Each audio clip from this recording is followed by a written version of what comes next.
Thank you for tuning in today and welcome back to another episode of The Source. I'm your host, Zain Raza. Before we begin this interview, I would like to remind you to join our alternative channels on Rumble and Telegram. We are not asking you to permanently switch to these channels and leave YouTube. All we're asking you is to join these channels as a precautionary measure because YouTube is owned by Google and Google is a US-based corporation that can shadow ban and censor us at any time, especially given the critical view that we are providing on Israel and Ukraine. Even though we have 164,000 subscribers, only a few thousand have made this transition. How you can join these alternative platforms, you'll find out in the description of this video. Today I'll be talking to Scott Horton, who is the director of the Libertarian Institute and the editorial director of antiwar.com. He is considered one of America's leading non-interventionist voices and has written several books, the latest being Provoked: How Washington Started the Cold War with Russia and Catastrophe in Ukraine. In case you have not watched part 1 and 2 of our previous discussion with Scott Horton, make sure to do so. We've linked them in the description of this video. They're not only one of the most watched videos of this year, but will also provide adequate context to the discussion today. Scott Horton, welcome back to the show. Happy to be here. Thanks for having me. While our main discussion today will center on the historical context of US-Israel relations, I'd like to first get your assessment of the latest developments in Ukraine, and thereafter we'll turn to Gaza briefly. On October 17, 2025, Ukraine President Zelensky met with US President Donald Trump in Washington to press for long-range Tomahawk cruise missiles.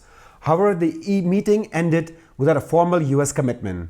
A few days later, Zelensky appealed directly to European leaders in Brussels for the same long-range weapons, but the EU's response was cautious. Some states, including Germany and France, voiced concern that such deliveries could escalate the conflict. Throughout October, both sides have intensified their military activity. Russia has stepped up missile and drone strikes on Ukraine's energy and civilian infrastructure, while Ukraine has carried out cross-border drone attacks into Russian territory, targeting all depot and supply routes. Despite these exchanges, the front lines remain largely unchanged. The Institute for the Study of War reports only limited movements, Russian attempts to advance near the city of Liman, and minor Ukrainian gains around Pokrovsk.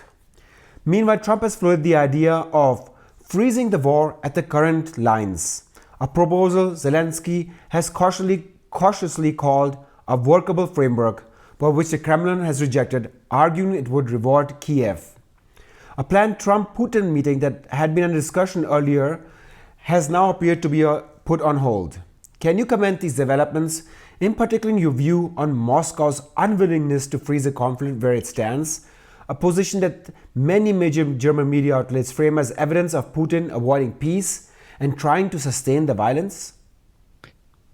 Yes, well, I certainly agree that he should go ahead and agree to a timeout where things stand. The Russians control, I think, essentially 100% of Luhansk, about 75% of Donetsk, and about 2/3 or so of, or 2/3 to 3/4 of Zaporozhye and Kherson. But, they decided back, if you go back, it was 3 years ago in September of 2022 was the last time the Ukrainian army had any real success, because they had that really brilliant feint in Luhansk, which led to the Russians dividing their forces. And then they had a successful push in Luhansk and in Kherson. And that was the last time they won anything. That was the weekend of September 11th, 2022. And enraged, Putin said, oh yeah, well, I hereby annex Zaporozhye and Kherson too. And the Rada passed a law. It's officially, part of the Russian Federation, whether they have boots on the ground there or not. So, I don't know how well this analogy translates, but I don't know if any American would know what I'm talking about anymore. But I think it's in Stand By Me, where the kids, they got to cross the junkyard, so they throw their hat over the fence. Now they have to climb over the fence because they threw their hat over. So, you know what I mean? Kind of building in their own demand that now they have to go. Well, it's officially the law in Russia that these are Russian territories, and therefore they're not stopping until then. So Trump wants to call time out. when the Russians are winning. So it's not a real big surprise that they don't want to agree to that. Trump is right that, look at all of the killing that's already happened, all of the expense in lives and property and future wealth and opportunity costs and everything for both sides here. Of course, it'd be the right thing to just stop here. But I think, probably first of all, Putin has no desire to do that himself. And then politically in Russia, they have no desire to stop the war short of their goals when the momentum is on their side. And no, they're winning the war, but slowly. But they have the advantage. And both sides claim that they're fighting not, major offensives to seize territory. They're fighting wars of attrition, just trying to grind up the other side's forces so badly that they'll be weakened enough that then one day they'll be able to go where they want and do what they want when the other side breaks. And the Russians obviously have the huge advantage. First of all, just manpower overall. They have still not engaged in a general mobilization like they would for a real war against NATO or something like that. It's like the Americans would call police action in Vietnam or something like that. It's very real to the GIs fighting it, but it's not exactly, a real full scale mobilization and war.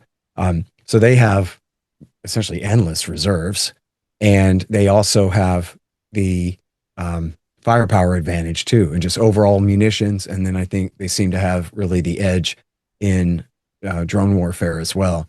There's a new report a couple of weeks ago in Foreign Affairs about, it was really an in-depth report about the generals in charge of the effort to have as many feedback loops with their troops as they possibly can, take on as much information from the front, learn to adapt not only just their on the ground day by day tactics, but the operational and strategic art of their entire thing. And if we got to stop using these kinds of vehicles and start using those instead, we'll do that. If we need to switch from this kind of gun to that one, let the voices lower down out there fighting be heard so that the people up top can make adjustments.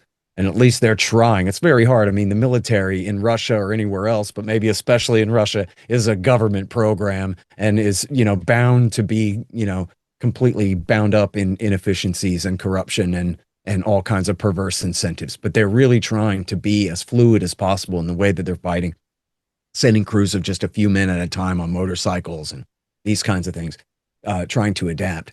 And so, anyway, point is, it sucks, but the Russians aren't bankrupt, and they're not out of men, and they're not out of bombs, and they're slowly getting what they want. But then it's just, what can you call it, man? Scott Horton's lament. Dang old Donald Trump got re-inaugurated for his second term at just the wrong, dumb, stupid time. Right when, and in fact, I've been talking about the Russian side. Ukrainians don't want to quit. They're still standing on 1/4 of Donetsk. And Trump's saying, you turn around and walk away. Or he was. Now he's trying to convince Putin, I guess, to call it quits where he is. But he was trying to work on the Ukrainians. How about you guys go ahead and give up Donetsk, and then maybe we'll get a compromise on Zaporozhye or something. But the Ukrainians don't want to go along with that either. And they're not, I'm sorry if I'm being repetitive from our earlier interview, but if you compare America's effort to prop up the completely phony Afghan National Army and Afghan national government in Kabul, that thing was vaporware, right? That was a ghost army, more or less. And the people who did, serve in it, they just handed their weapons right over to the Taliban when they came to town, and they didn't have America to back them up anymore. The whole thing was just revealed as a theater, right? That's not the case here, right? They have still a real state and a real military that pre-existed American intervention, although obviously there's been a hell of a lot of American intervention and on their side too. And I'm not sure how quickly they'd break without American support, but obviously politically, it's very difficult for Trump to just leave them high and dry. He said he was cutting off weapons at first, but that was because he was trying to force them to the table. You know what I mean? He's not, politically speaking, it's very difficult for him to just turn his back on people who are being crushed. It's not the same as calling off Netanyahu, which the American people were demanding. Call off your pit bull, that's attacking these helpless people. That's different than abandon your friend who America, yes, his predecessor, Joe Biden, but still the United States of America really helped get Ukraine into this mess, get them attacked by their more powerful next door neighbor, promise them that we'll support them to the ends of the earth and even achieve total victory over their enemy and everything. So to just completely turn our back on them and let them be crushed is a much more difficult thing politically, even though that's what he ran on and it's what the American people want was, and hopefully it wouldn't have to go that far. They could force enough concessions, force Kiev to just agree to walk their men out of there. But by the way, so there had been, and I'll wrap up on this. There have been some reports, and I don't know. I saw a comment on a YouTube, which I guess I shouldn't look at, that said, I'm delusional because I just read this thing in the Wall Street Journal that said that the Kremlin had floated the possibility that maybe, no, they would not compromise on Donetsk, but maybe they would compromise on Zaporozhye and Kherson, because they have so much territory still to take there, including major cities. It could take years. And they have their land bridge, so-called, their strip of sovereign territory from Donetsk all the way to Crimea. And they have the ability to guarantee the freshwater resources from the Dnieper River to Crimea, which the coup regime had previously cut off and Russia has now restored. They control that entire Azov coast, including Mariupol and Melitopol there. And so maybe that could be good enough. Maybe that could be the basis of the compromise. You know what I mean? Something like that. But like, I have also been told that like, hell no, man, they're not going to do that. Putin's idea of compromise is give in to me now and I'll stop killing your guys. But that's what negotiation means, is he wins. And at this point, and look, and this has been the same, and the war critics this whole time in America and elsewhere have said, come on, man, we can all see into the future here. Ukraine loses. What are we doing? We're just helping them lose harder and worse. It's just terrible. And, you know, even I have all the sources and quotes in my book, Provoked, where at the start of the war, the press secretary, you know, he's like this ham-handed goofball idiot. So like the reporter goes, well, I mean, aren't we trying to stop the fighting? Aren't we like trying to engage in negotiation to, and he's like, no, what's more important is the principle that a nation may direct its gaze in whichever direction it wish it. Like, what? We have a hot war on Russia's border in Eastern Europe right now. And did you just cite some poem about somebody's gaze or something? What the hell are you talking about? That any weak country next to a major power can join any military alliance it wants. Yeah, I guess you can. You can also get yourself invaded if you try.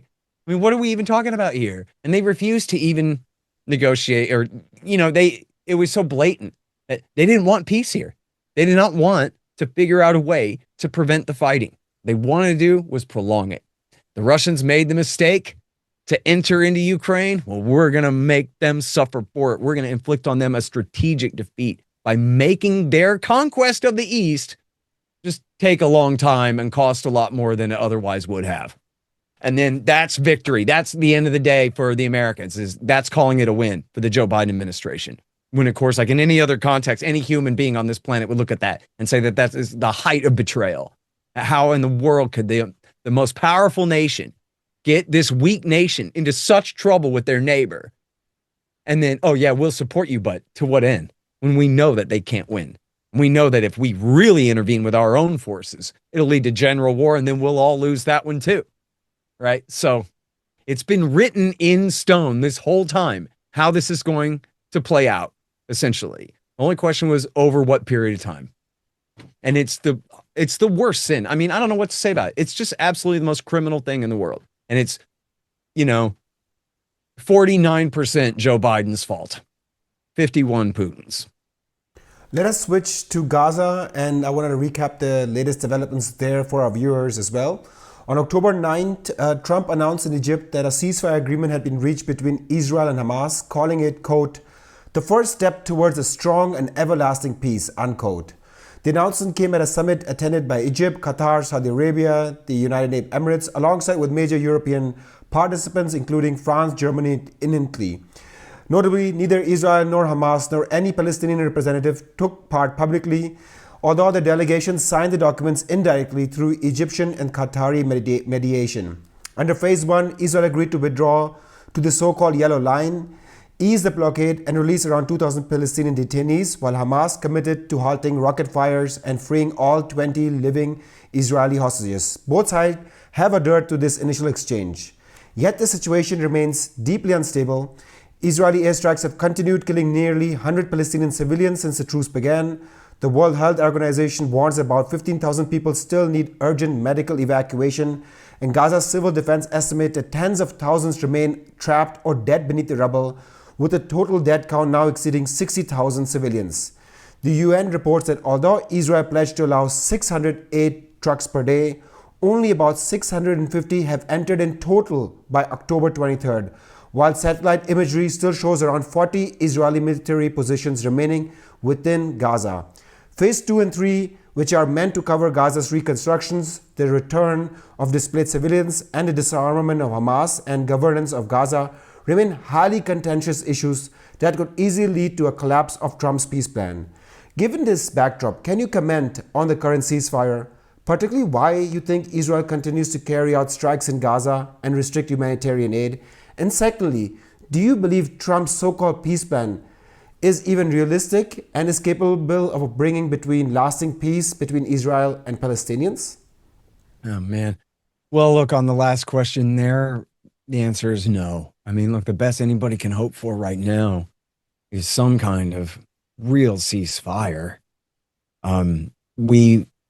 If you rewind a couple of weeks, the status quo for about the last year and a half, it was worse before this, but for about the last year and a half, I think, and this is my own, just looking at the numbers on antiwar.com every day, is the Israelis are killing about a Waco massacre worth of people per day, every day, about 80 to 100 people, sometimes 120, something like that. It would seem like there was a piece of paper somewhere that said that's what's allowable.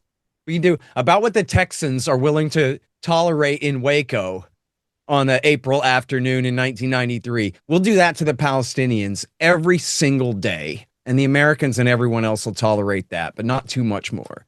Well, now we have, you're right, they're still bombing the place and they're taking excuses and alleged ceasefire violations and so forth. But overall, what we're looking at is a vast decrease in the number of people killed. And what we're all hoping for is that under whatever kind of authority can be finagled here by the outside Arab powers, that they will deprive the Israelis of the excuse to strike inside this zone. Now and I'm sorry, man, I have so many jobs and I am behind on all the nitty gritty of what the Arab states are talking about as far as this goes right now. I do know that maybe a year ago, I don't know, 3/4 of a year ago or something, there was some kind of proposal with the Egyptians and the Saudis, and I believe either the Qataris or the UAE, probably the Qataris. They were talking about forming an international consortium to rebuild the place, take over the strip. Hamas would not be disarmed because, let's be realistic here, as everybody knows, it's built into your question. It's built in for the failure of this program if they want to be sticklers for this part. Hamas is not going to disarm, right? The proposal back months ago was that, well, they will stand aside because it will not be an Israeli occupation. It will be help, including flush with a lot of money and aid coming from the Arab states to help them rebuild, right? So that's their side of it. And hopefully you get enough. And look, by the way, I should stipulate here, I'm a total non-interventionist. America should have no say in this whatsoever. The United States government should butt out of the entire Middle East permanently. So I'm not saying that. I'm just talking like my own kind of conception of what might be the least worst scenario, all other things being equal, right? Like, I doubt there's very many Palestinians who want to be, occupied by Egypt again, like it was before 67 or something like that. But if the choice is Hamas running around and Israel bombing the place, or Hamas basically staying underground, letting foreign, essentially blue helmet types, right, like UN peacekeeper types, Arab troops stand around and do the police function, and while reconstruction goes on, then that hopefully will keep the Israelis away. That'll, and the Americans will be able to argue to the Israelis that no, stay on your leash. You don't have a good excuse to go back here. Now, so then that brings up, the question of, well, first of all, Benjamin Netanyahu's commitment to murder as many Palestinians as it takes until the rest leave. That's still what he wants. He said himself in May, we're destroying all their homes so they have no homes to go back to, right? Just like he instructed his military chiefs at the beginning of the war. This wasn't just something he said on TV. This was in a speech to the officer corps of the army, that the enemy is Amalek. And it says in the Bible that God says, you know what God says to do to Amalek, and that is to kill every man, woman, and child, baby, and their oxen and chickens too, and whatever, Old Testament craziness. So those were always his orders. We can hear Smotrich and Ben-Gvir, virtually every day. They were already saying, great, the hostages are back. So now there's no reason to hold back. Now let's finish the job and just unleash full firepower and kill them all and drive them out. So that remains the goal of the Israeli government, right? Then the question comes down to entirely Benjamin Netanyahu's good friend and recipient of the Adelson fortune, Donald Trump, sitting in the Oval Office to restrain Putin. To restrain Israel's Putin, Benjamin Netanyahu, for Trump's own interests, right? And Trump has seen it in his interest to go along with whatever the Israel lobby wants and whatever the Israeli regime wants. He is, I think, beginning to see that that's really not the way to play it for what's good for him. And in fact, his son-in-law said on 60 Minutes that after they bombed Qatar and tried to kill all the Hamas negotiators in Qatar, that was when Trump said, all right, enough is enough of this. These guys are going crazy and they're spinning out and need to be reeled back in here. And they're threatening America's interests now.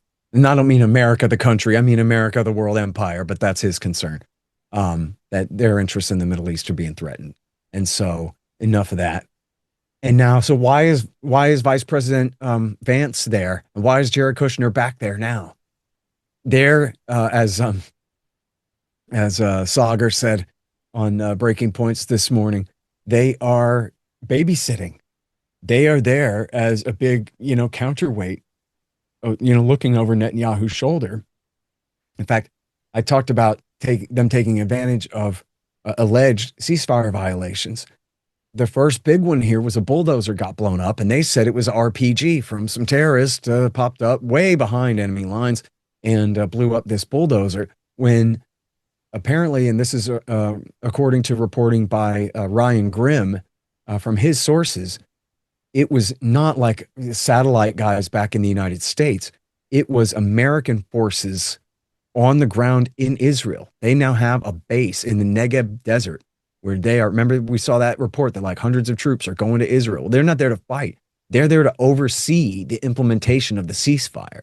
And in this case, they're the ones who called BS and said, nope, they just ran over a landmine. We can see it from here. We know what happened.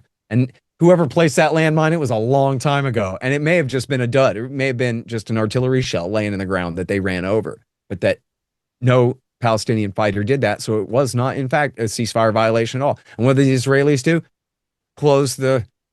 Tightened up on aid even more and started bombing the place and killing, I guess 100-something more people.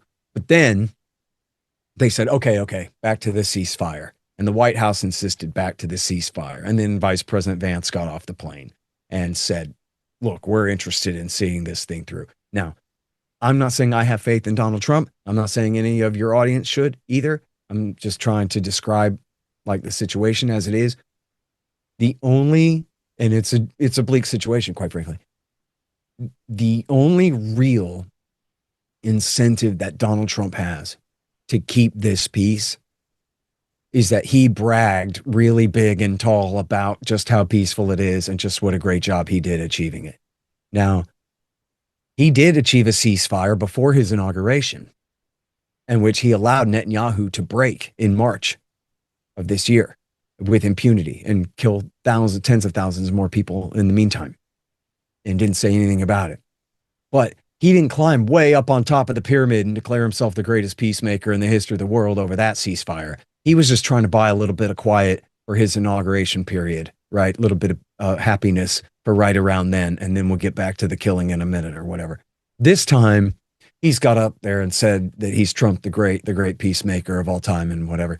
So that's all that we have going for us, right? There's nobody, there are people on the right who are sick and tired of Israel. There are very few people on the right who really care a lot about the Palestinians. There's no like pro-Palestinian lobby, certainly not on the Republican side in this country.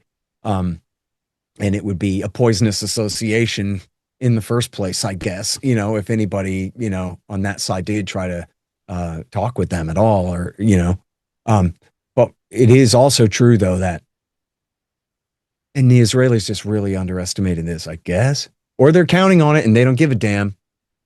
But the whole world, and including the United States of America, saw what they did to these helpless people for 2 years with our own eyes in high quality. I mean, man, I got images in my brain right now that are just beyond belief. Like, this is, forget, what's the point of watching any slasher flick ever again, right? What's a horror movie compared to what we've all seen in, you know, it's just, it is, I think the Israelis have created for themselves a major problem in undermining any good faith. People just took it for granted that the Israelis are our friends, right? I don't know. You don't need to know anything about it. You just need to know they're our friends. Like the Canadians are our friends. Like, what else is there to know? You know, we get along with the British, the French, the Germans, the Israelis. What, you know what I mean? Like, people just kind of, the Japanese, we just take it for granted. So you got to give them a real reason to undermine that faith. Like, what do you mean the Japanese are raping Nanking right now? You know what I mean? That would be a real problem, wouldn't it? You know, that's what's going on here. And it's impossible to hide it. And it's impossible for them to say that there are no innocents. The Palestinians are all guilty. The women and the children and the elderly too, which, as though fighting age males' lives are just somehow magically forfeit for no reason whatsoever, just because you're a boy, it's okay to kill you. I never agreed with that anyway, but especially everybody else who's not even, you know, capable of fighting. That's not the Western way. It's really just not. It's been, you know, and we fight horrific wars and way too many of them. America rules the world empire, but in W. Bush's wars and in Obama's wars, they didn't have ratios of acceptable civilian casualties like the Israelis do. I mean, you can read it in the Israeli press where they have, it's acceptable to kill 300 civilians in order to kill one high value target, right? That is not the same as the rules of engagement in any Western nation, right? This is barbarianism, right? This is, it is a denial of the rights of human beings as individuals, right? And the real outrage on top of that, of course, right, is that, as everyone knows, if the Israelis want to reach out and touch you, they can. They have to blow up your whole neighborhood. They have to kill 300 people to kill one guy. They kill 300 people to kill one guy because they want to, because they like to. And that's the other thing that can't be ignored. And a lot of this comes out of the Israeli press and confessions of Israeli soldiers, where they are killing women and children. They have, just like America had in Vietnam, admittedly, free fire zones. We told everybody to clear out, and that means anybody between here and here, you get to kill them. Well, a lot of times they didn't tell everybody to clear out. People have no idea they're in a free fire zone. And then by people, that could mean an 11-year-old boy and his little sister riding on his handlebars on their bicycle down the road, and they get killed too. There's no warning shots. There's no, hey, little boy, you turned down the wrong street. They just kill them. And they said, Israeli troops have said that they kill Palestinians for, quote, sport, when they're, quote, bored. And this is the level of war crimes. And it's like a Hollywood movie about the Nazis. And it's the Israeli Jews right now kind of reenacting their own worst trauma on their poor victims in the same kind of way. It's completely crazy. And so, yeah, anyway, I'm sorry, I'm rambling. Point being, the Palestinians are screwed and powerless. The only people who could potentially protect them is these Arab states under a consortium with a real, like, an extremely sound and ironclad type agreement with the United States, which is just sounds impossible as I describe it, right? In some near future, I can't see it. The Israelis are absolutely hell-bent on continuing at their first opportunity to exploit any, excuse that they can. in order to continue. And I don't know like how, and I guess on one more thing there is, because the Israelis are so hell-bent on their agenda, I think that it's impossible to expect that they will tolerate this Arab country, nation consortium to come in and take over the Strip and rebuild it. Rebuild it for the Palestinians? No. They want to bulldoze that whole thing and rebuild it and then take it for themselves. Back to Jared Kushner's, Riviera project. We're like, wow, that's some nice beachfront property. You just got rid of all the vermin on it, like, whoa, that's what they have in mind still. And, there's a clip of Trump. Trump actually talked about this a little bit on Fox News over the weekend. And I think it is important, though. I'm not sure how important. But he said, initially, the plan was that the Palestinians would just leave, that they would find it so miserable that they would want to go somewhere else. Like that's war crimes right there. Like, I don't know all the chapter and verse of all the Geneva Conventions, but to collectively punish a civilian population in order to force them to flee so you could steal all their property. I know it's in violation of Article 46 of the Fourth Geneva Convention, but it's probably in violation of a hell of a lot more than that. It's just insane that he would even say that in the first place. But then he seemed to acknowledge, he didn't quite say this, but he seemed to acknowledge that, I said, then we found out the Palestinians are not going to give up. He only thought that because he didn't know the first thing about it. Now that he knows the first thing about it, he knows they're not going to leave. And he also knows that no bribe is going to convince any other Muslim country to accept them, because that would make them accomplices in a heinous war crime, and they're just not going to do it. And it would also make them accomplices in the Muslims' loss of control of the last of the holy sites. I mean, especially, once the Palestinians in the Gaza Strip are removed, now you have a much smaller minority, much more helpless minority in the West Bank to be, cleansed out of East Jerusalem and the rest. And so Trump, he went on, there's lots of land in Jordan. There's lots of land in Egypt. There's lots of land wherever. But then he did say that was his initial idea. He seemed to now accept that that's not going to work. You can get some Palestinians will leave, for healthcare or whatever, but then they'll try to come back if they can. And the 2 million of them in the Gaza Strip, they're not going anywhere. And so, you can see them. They flood back north, away from the Egyptian border as fast as they can to pitch a tent on what used to be their property, right? Like right on top of the rubble. Like, you're not taking this from me, man. Plant their flag. And which is what any Texan would do, which is what any man would do anywhere in the world. Someone tried to come and steal his property his way. So, so the American-Israeli policy is, what can I say? It's overall, they're delusional in thinking they're going to get what they want. On the other hand, the best we can hope for is some kind of ceasefire and some kind of charity from these neighboring states for the Palestinians and whatever. But we'd be raving loons to sit here and argue that, like, yes, and now we're headed toward a 2-state solution or a 1-state solution or any kind of freedom and prosperity or independence or citizenship or anything for these poor people. I mean, who's got that plan? All those things have all come and gone already.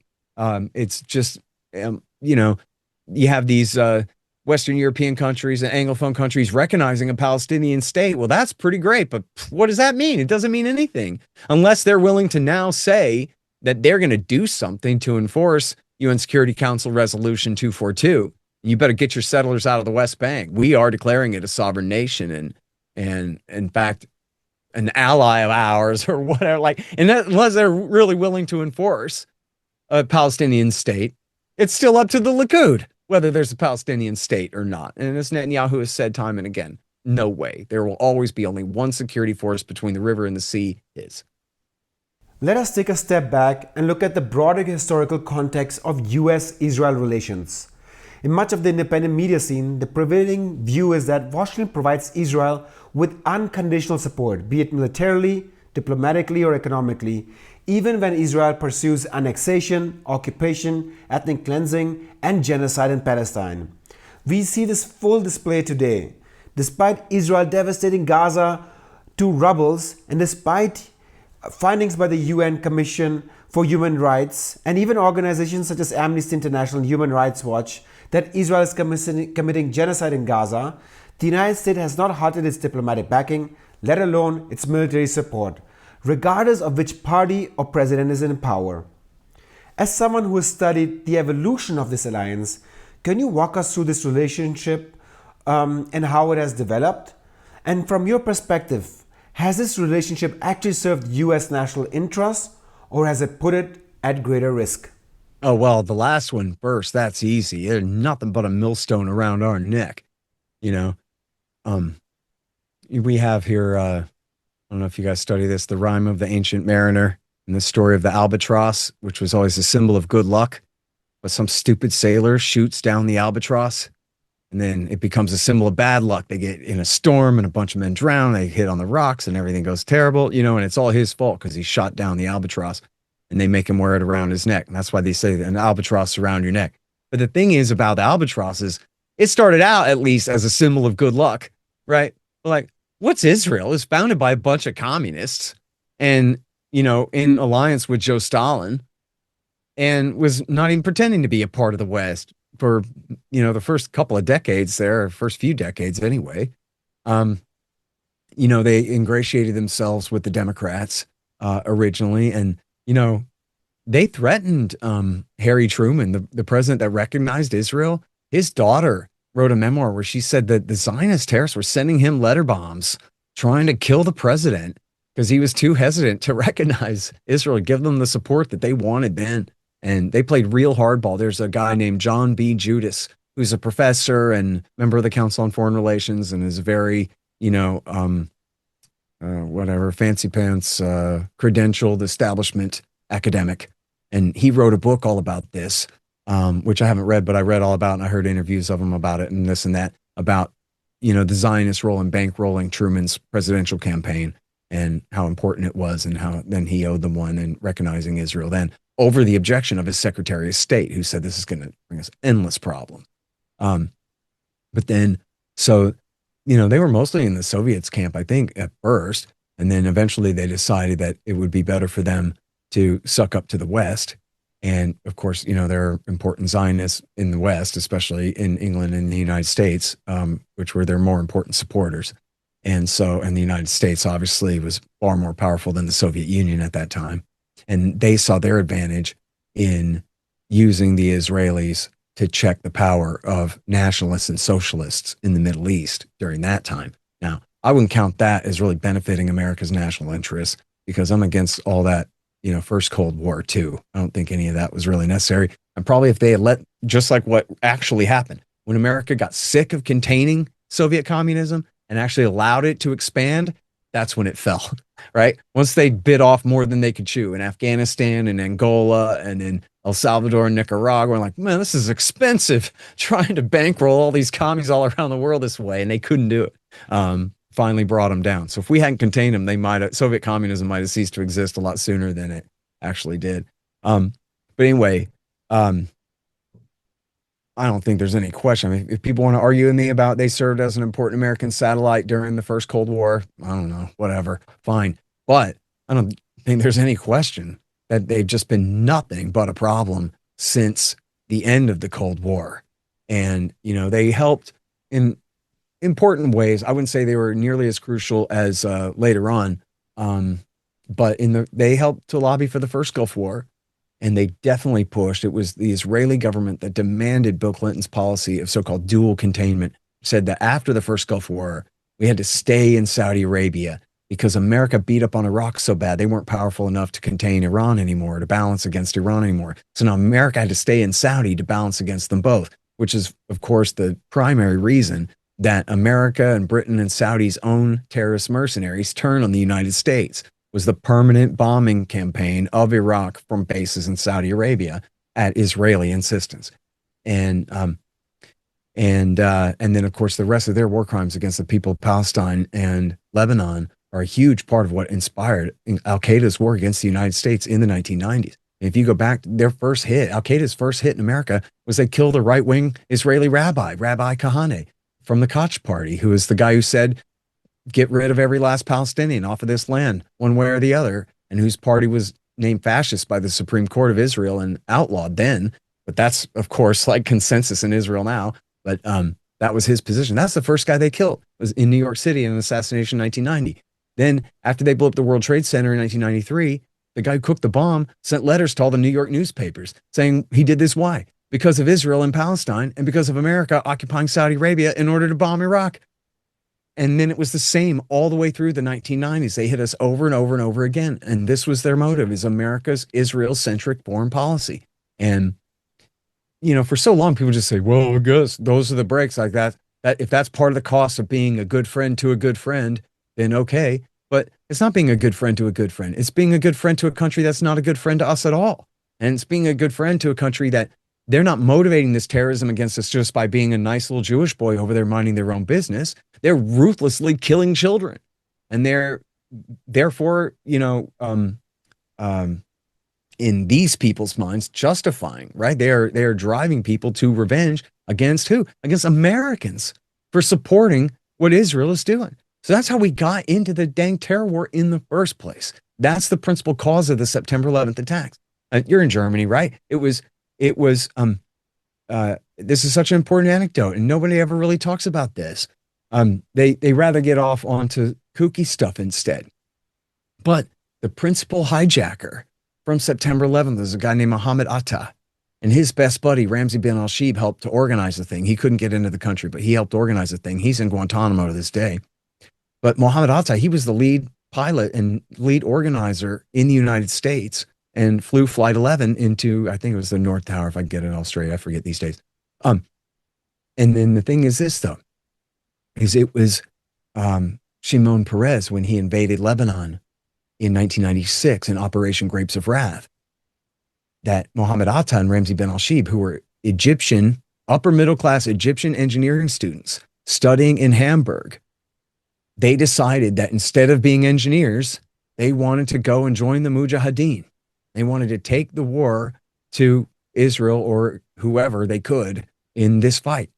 And so they signed their last will and testament as like their symbol of like they're joining the army, that kind of thing.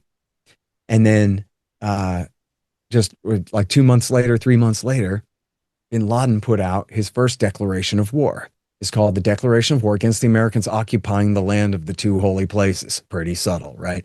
That's Mecca and Medina, right? The Americans. But then on the first page, he goes on and on about Operation Grapes of Wrath, and especially the Qana massacre. That's Qana. And we now call it the first Qana massacre because they did it again in 2006. But in 1996, get this, it was literally Naftali Bennett who called in the artillery strike on a UN shelter full of women and children, killed 106 women and children. And bin Laden went on and on about that in his first declaration of war. And when Mohammed Atta and Ramzi bin al-Shibh read that, they said, okay, this is our path. They then went to join the jihad. They both tried to go to Chechnya. I forget now if they ever like got to fight Chechnya or not. I think they both at least tried to stop there and then ended up just going to Afghanistan. So here you have Egyptian engineering students studying in Hamburg, Germany, decide that they want to go and volunteer for a Saudi sheikh to kill Americans for what Israel's doing in Lebanon, right? And so then George Bush goes, yeah, they hate us because we're free, and they hate us because we love Jesus and our mama and all this stuff. And that was never what it was about. These were America's own mercenary terrorists. And I'm not saying it was the inside job thing. In fact, I think all the inside job stuff distracts from the fact that these are real people with their own motivations. And bin Laden made it clear that what he was trying to do was essentially what America had helped him to do to the Soviets and bog them down and bleed them to bankruptcy and force them out of Afghanistan the hard way in the 1980s. He wanted to do that again.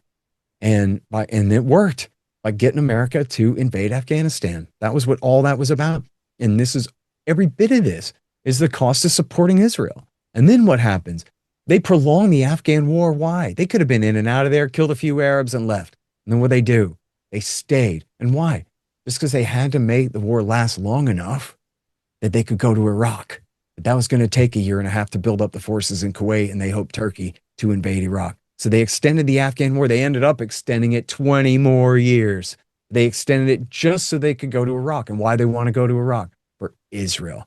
And Israel's fifth column in the United States, the neoconservative movement and the Israel lobby, they were the key to getting that war done and laundering all the lies and propaganda that they used to get the American people into that war, the weapons of mass destruction, the alleged ties to bin Laden's group, and all of that. And why? It was because the Likud had been convinced that, and their neoconservative fellow travelers had been convinced by an Iraqi Shiite liar, shyster, con man, who was a convicted embezzler and con man, and whose headquarters was in Tehran. You might take note, but anyway, Ahmed Chalabi, the Iraqi Shiite exile, convinced these American Likudniks, essentially, that if America got rid of Saddam Hussein, it would empower the Iraqi Shiite supermajority, and then they would be best friends with Israel. They'd build a pipeline to Haifa, and they'd tell Hezbollah to stop being friends with Iran.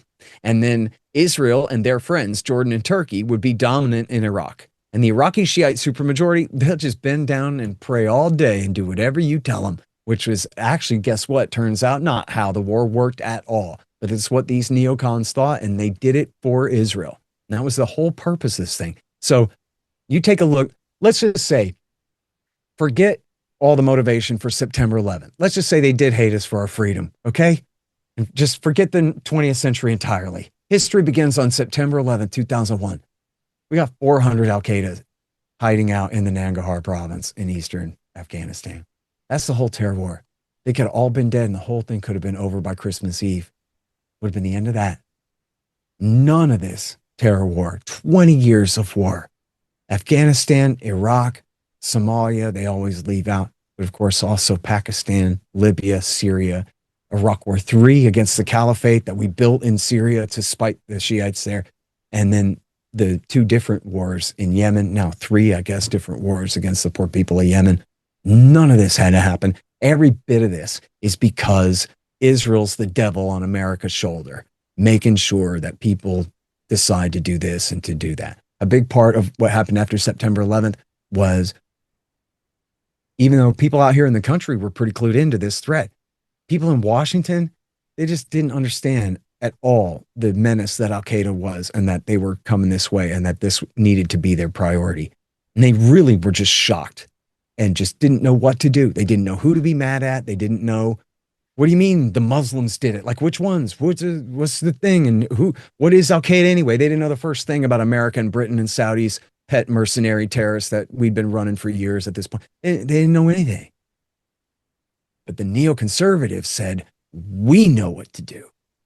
Paul Wolfowitz and Richard Pearl and Scooter Libby and all those guys, they go, oh, we already have this whole list of enemies of Israel we want you to fight.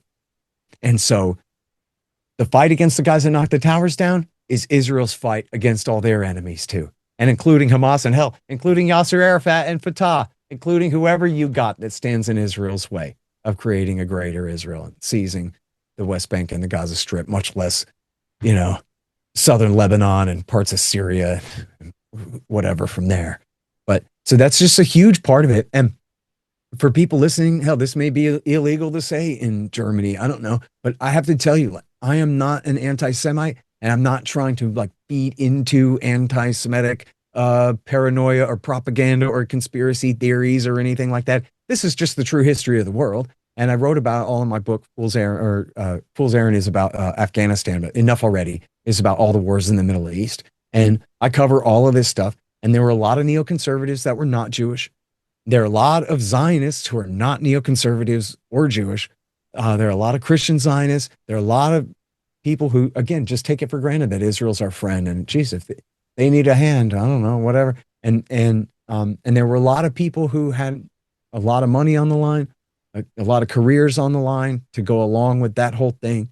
So I'm not saying it's everything, but it is the key to why Iraq War II happened and why the terror war was fought the way it was fought.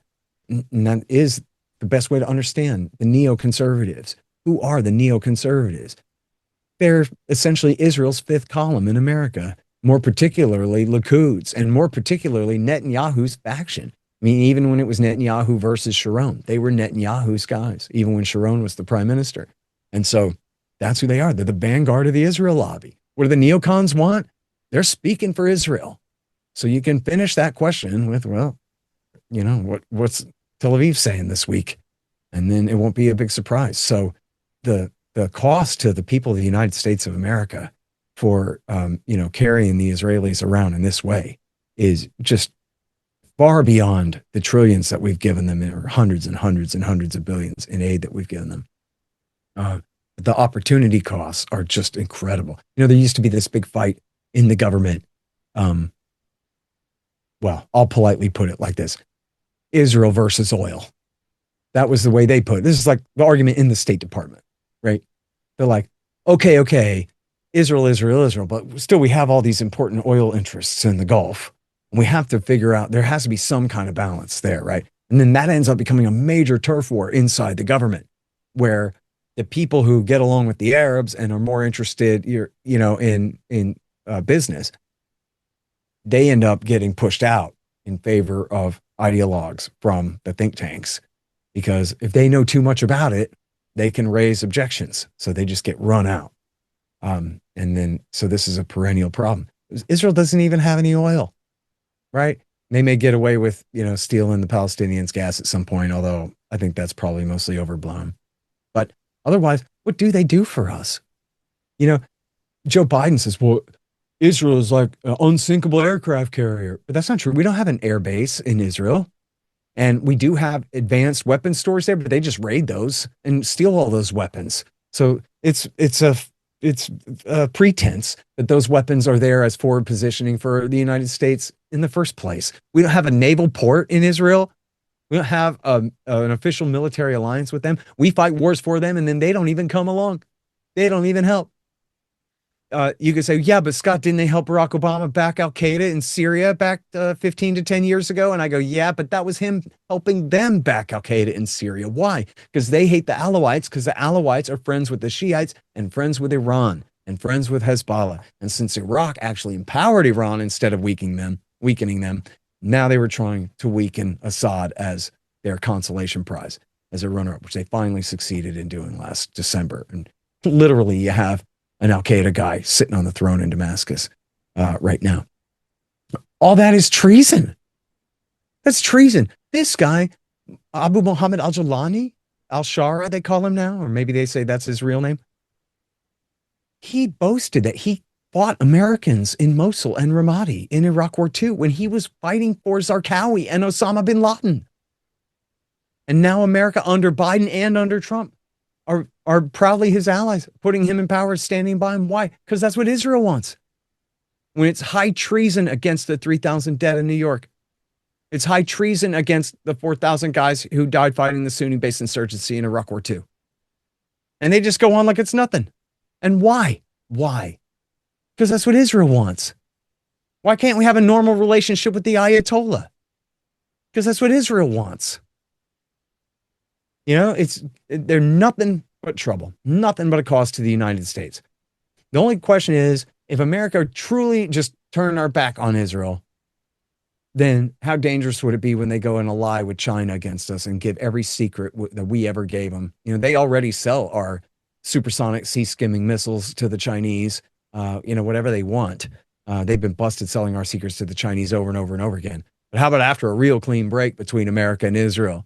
And they just say, okay, fine, and give everything that they've got, including their F-35s and whatever. Well, F-35, that's probably sabotage, Trojan horse, but otherwise, turn over our secrets and all of their agents and spies in the United States, who obviously are willing to commit treason against the United States in favor of Israel as it is now. How much more dangerous is that going to be when Israel goes to suck up to some other major power in the world? That could be a real problem. But so there could be drawbacks, and I see the thing about keep your enemies close, but how about not too close? I don't know.